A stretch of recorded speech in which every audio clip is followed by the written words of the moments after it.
My husband decides to destroy me and our son's life because my son supported my affair. Hey Reddit, I am at a point in my life where I feel isolated and lost, constantly questioning my marriage and the emotional disconnect I have with my husband. It is incredibly difficult for me to admit that my spouse, whom I once believed to be my soulmate, seems devoid of emotions which have led me to jeopardize my marriage and also my son's future. I am writing this post to share my story and hopefully receive some advice and support from all of you. To provide some context, my name is Aileen, 33F, married to Craig, 35M, for 7 years. We met in college and our love story was nothing short of magical. We were deeply compatible and shared countless moments of laughter, vulnerability, and intense emotional connection during our courtship. I got pregnant before we even talked about getting married. I convinced Craig that we would be wonderful parents and that we should go ahead with the pregnancy. We were gifted with a baby boy whom we named Andrew. We married when Andrew was 3 and we had saved enough money to move into a new house. However, as time went on and we settled into married life, I began to notice a growing emotional void between us. It felt as though a switch had been flipped, and suddenly Craig became emotionless. Whenever I expressed my love, happiness, or even concerns, his response was often blank or devoid of the expected range of emotions. In numerous instances, I probed him, asked him if anything was wrong or if I had done something to upset him, only to be met with nonchalant replies, brushed off concerns, or complete silence. The emotional disconnect had become suffocating, leaving me feeling unloved, unimportant, and ignored. I tried countless times to initiate conversations about our emotions, seeking common ground and attempting to understand his perspective, but it always ended in frustration and further distance between us. I tried suggesting couples therapy, hoping it would help bridge the gap, but he always brushed it off, claiming that everything was fine and that we could work through it ourselves. However, it was evident that our efforts had been futile, and my heart ached knowing that something was deeply wrong in our relationship. It is essential to clarify that Craig was not devoid of all emotions. He could express occasional glimpses of affection, like hugging or holding hands, but they seemed mechanical and devoid of real connection. It was all these small moments that often provided me with a flicker of hope, making me believe that there might be a way to reignite the emotional fire we once had. When I saw him occasionally playing with our baby, I would feel that there might be something that he has been holding back and not letting go, which was pushing him away from us. Despite all the efforts for more than 7 years, things were still platonic between us. Our sex life was non-existent, and even as a father, Craig was doing a terrible job to put across very plainly. He thought that providing us with all kinds of materialistic items was enough to keep us happy, and that was the role of a father in a relationship. I tried to explain to him that he needs to be more involved in Andrew's upbringing and trying to set a good example as a father whom he could look up to. All my efforts were in vain, as Craig showed little to no interest in Andrew's care and development. My son, Andrew, who is 10 years old, is someone I cherished a lot. When he was a toddler, I and Craig had decided that he would be going to one of the best Ivy League colleges, and we would make everything possible for him to get into one of them. We started interviewing a lot of tutors who could help him right from this age to prepare and make him ready for the exams to get into an Ivy League college. We finalized on one tutor who had an impeccable resume. He was an ex-Harvard student with an inclination towards teaching, so we decided to settle on him and made arrangements in the guest bedroom for him to be staying with us, so that he had enough time to observe Andrew and work on his shortcomings. After a week, the new tutor arrived and introduced himself as Joseph. He looked much younger than his pictures, and I could tell that he took very good care of his body. I let Andrew show him around the house and to his room, so that they get a little time to interact with each other before they start off with serious studies. Andrew was back after 10 minutes and looked very impressed and excited to see his new tutor. Joseph became a part of the family very soon. He would have meals with us and help me around the house when Andrew was at school. We would talk about Andrew and his progress, and then our conversations would drift to different topics. I felt really comfortable talking to him, and it did not feel like I was being forced to play the role of a happy wife. He made me feel comfortable in my own skin. Over time, it felt like this emotional void that triggered numerous self-doubts due to Craig's behavior kept disappearing. I no longer felt that I was the problem or that I must have unknowingly hurt Craig. I understood that Craig had very willingly distanced himself from me and Andrew, and no amount of persuasion could get him to behave like a normal person. As days went by, my conversations with Joseph became more about me and less about Andrew.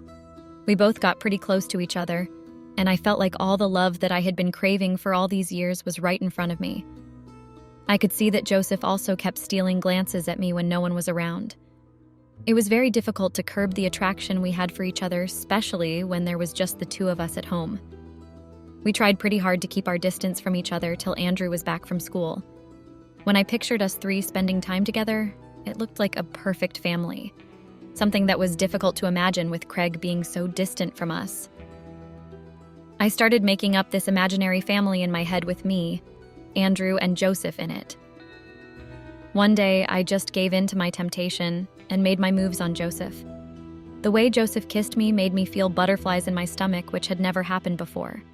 It felt like true love, as I knew that I settled for Craig for the security of his wealth, and not actually because I loved him. Andrew was fast to notice that there was something going on between me and Joseph, and asked me if I liked Joseph. I was scared that he might tell Craig about us, but instead he told me that he really liked Joseph and was happy to see us together. I sighed in relief that Andrew had a better father figure to look up to and not just learn from Craig about how to treat his wife or kids. I realized that I had made a mistake by choosing Craig solely for his wealth, and it was clear that my heart belonged to Joseph. Andrew's acceptance of our relationship brought me a sense of relief and hope for a healthier future for our family. One day, Andrew was at school. Joseph and I were having fun with our usual banter. We were doing the dishes, throwing water on each other, and having a good time. Joseph pulled me closer and kissed me when we heard something fall. When we looked in the direction, we saw Craig standing near the kitchen door, staring at us angrily. I pushed Joseph away from me when Craig walked angrily towards us and slapped me. He asked Joseph to pack his bags and leave.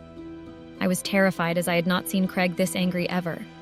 I could not even comprehend anything, as I was so scared of what he might do if I tried to explain myself. Joseph left quietly without a word, packed his bags, and disappeared.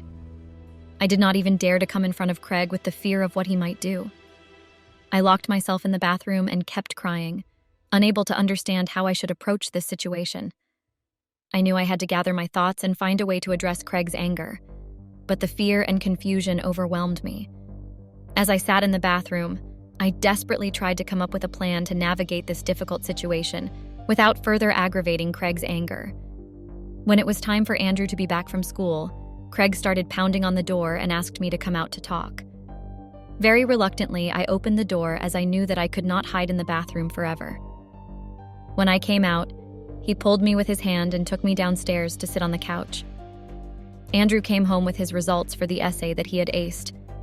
He kept screaming for me and Joseph to come and take a look at what he had achieved. As he walked in, he saw Craig sitting on the couch and was a little surprised. Craig told Andrew to come and take a good look at his mother, who has been doing all sorts of nonsense behind his back. He pulled me with my hair and asked me to face Andrew and tell him what I had been up to. He then forced Andrew to take a look at me and make sure he does not choose a person like me to be his wife in the future.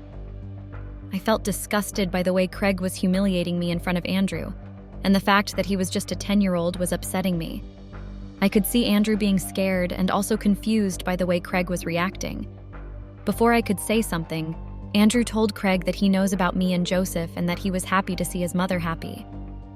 Andrew said that Craig had never been available to spend time with me or him, and that was the reason why we had taken a liking to Joseph, who made us happy and look like a real family.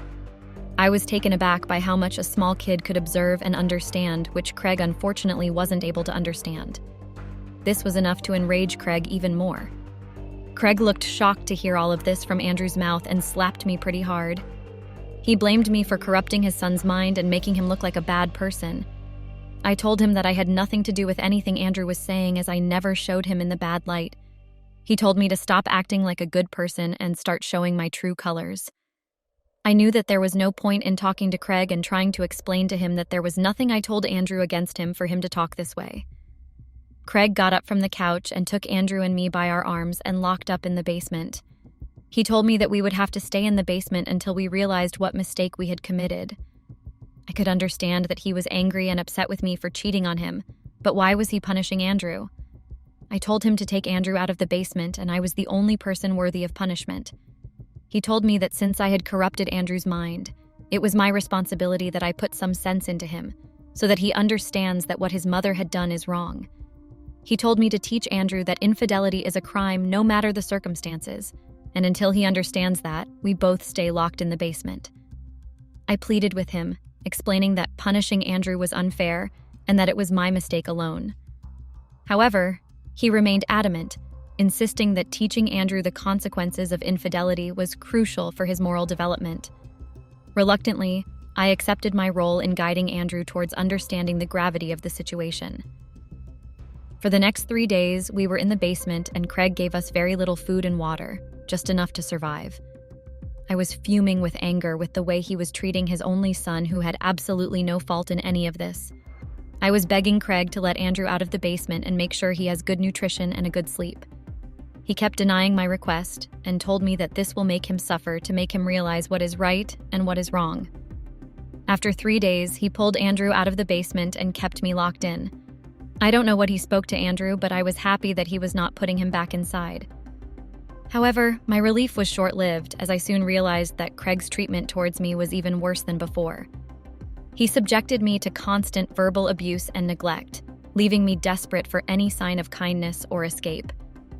I am sharing my story with you, Reddit, in search of guidance, advice, or similar experiences from those who have faced this emotional disconnect in a marriage. How did you navigate this challenging situation? Are there any books, articles, or resources that you found helpful in understanding and resolving this issue? I believe that Craig, who had always been emotionally unavailable for me for a really long time, has no say in judging me for what I did. If he would have been more receptive to my emotional stress and helped me overcome it, maybe I would not have had to look elsewhere for the emotional support that I needed. I am ready to put in the work to save my relationship and also my son from his father, but I am unsure of the path to take. It scares me to imagine a future without the emotional connection that I crave, but it also terrifies me to spend my life longing for something that may never come. TLDR. Cheated on my emotionally husband, distant with son's approval. Husband punished me and my son. Seeking advice, support, and resources to navigate this challenging situation. Update. Thank you for taking the time to read my story and offering your valuable input. It had been a week since Craig learnt about the divorce and locked me in the basement. Thankfully, Andrew had not come back to the basement. Andrew would sneak up to the basement and talk to me, letting me know that he was on his way to school or was back from school. He kept reassuring me that he was fine and was being well taken care of. I was relieved that at least Craig was not being a cruel person and taking good care of Andrew. Over the weekend, Craig pulled me out of the basement and asked me to freshen up to discuss matters that were important. I was dreading this conversation as I knew that it was going to be gruesome. Andrew was away for a sleepover at one of his friends' place, and we had the entire day to ourselves to discuss our issues without any interruptions. Craig said that he had decided to cut me and Andrew off from the will and to donate every penny of his to an orphanage without leaving anything behind for us. I don't mind him not mentioning me in the will, but I am more concerned about Andrew, who has an entire life ahead of him to live.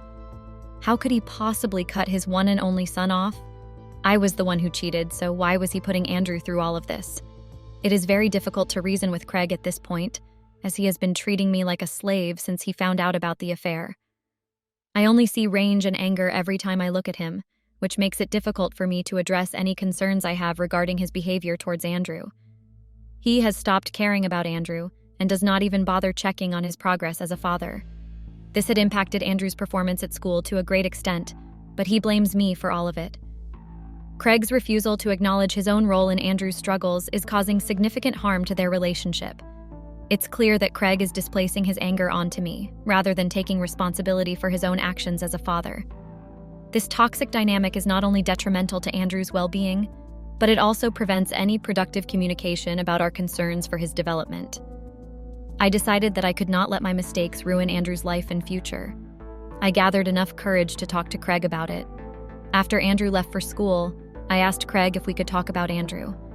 I told him that our issues have been affecting Andrew both mentally and emotionally.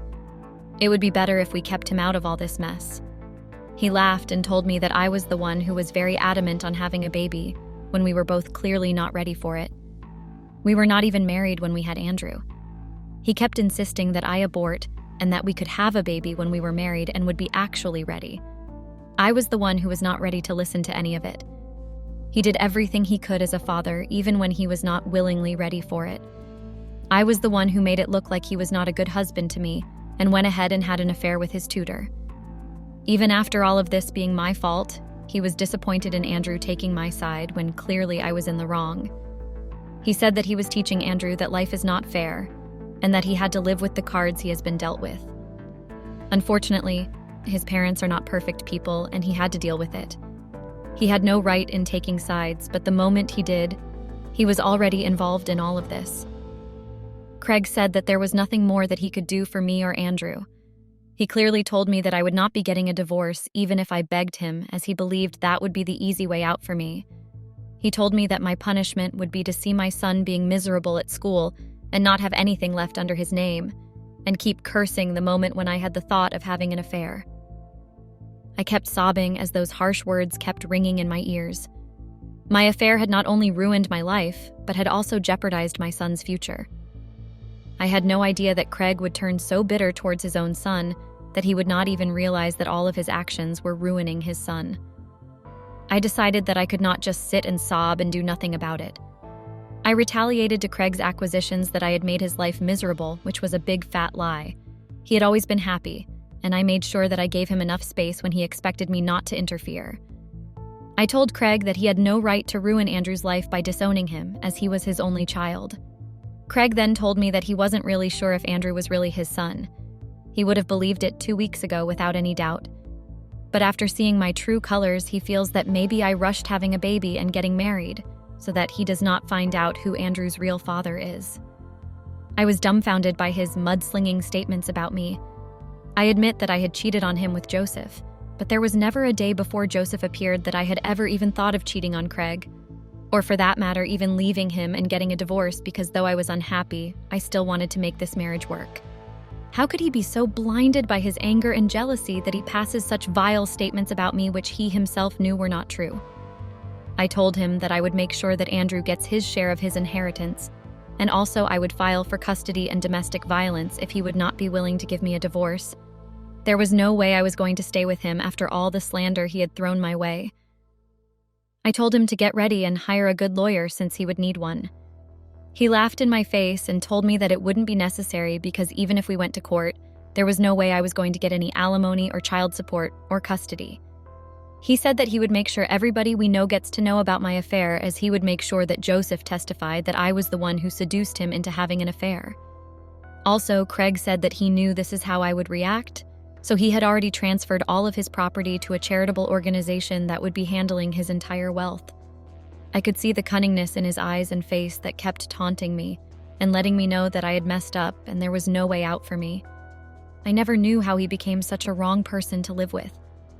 I now wonder if it was good that he was emotionless, as now he has become so volatile and reactive that it is even impossible to talk to him without him getting angry.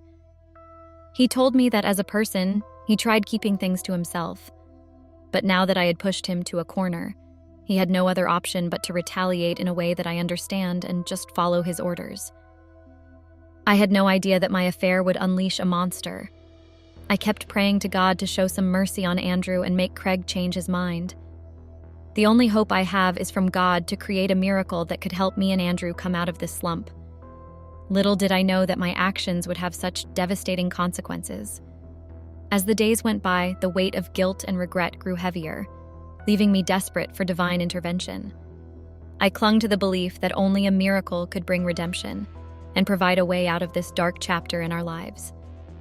For anyone reading this, I would like to say, not to gamble with what you have. Try to grin and bear it, at least for the sake of your kids. Not every story ends in a fairy tale. Life is unfair and will always be. Try to make good choices and do not fall into temptation like I did and ruin everything you have. Thank you for reading and being a constant support for me. I appreciate all of your concerns for both me and my son. Please pray for us.